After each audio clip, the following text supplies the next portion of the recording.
আচ্ছা, এবার আমরা দেখি বিষ্ণু ঈসা ইসলামের জীবনে বিপদ আপদ ছিল কিনা, উনি বিপদ আসলে কিভাবে ডিল করতেন, বিপদ আসলে কোন দোয়া পড়তে হয়, কিভাবে ফরিয়াদের হাত উত্তোলন করতে হয়, কিভাবে রবের দরবারে নতজানু হয়ে ফরিয়াদ করতে হয়, এটা জানার দরকার আছে না নাই?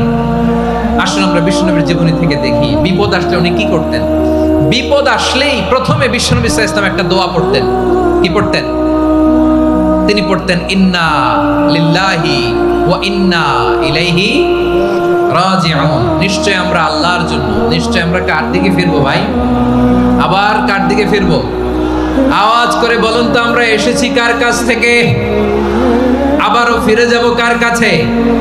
এজন্য বিষ্ণুই পড়ছেন ইন্না লিল্লাহি ওয়া ইন্না ইলাইহি রাজিউন। নিশ্চয় আল্লাহর জন্য, ওই আল্লাহর দিকেই আমরা ফিরে যাব। তারপরে বিষ্ণুই পড়তেন আল্লাহুম্মা আজুরনি ফি মুসিবাতি ওয়াখলুফ লি খায়রাম মিনহা। একসাথে প্রথমে পড়তেন ইন্না লিল্লাহি ওয়া ইন্না ইলাইহি রাজিউন, তারপর পরে পড়তেন আল্লাহুম্মা আজুরনি ফি মুসিবাতি ওয়াখলুফ লি খায়রাম মিনহা। মানে আল্লাহ, এই যে আমি বিপদে ধৈর্য ধারণ করলাম, এটার সব তুমি আমারে দাও, আর যেটা হারালাম এর চেয়ে ভালো কিছু দিয়ে মেকআপ করে দিও, ভালো কিছু দিয়ে বদল করে দিও। সুবহানাল্লাহ পড়েন।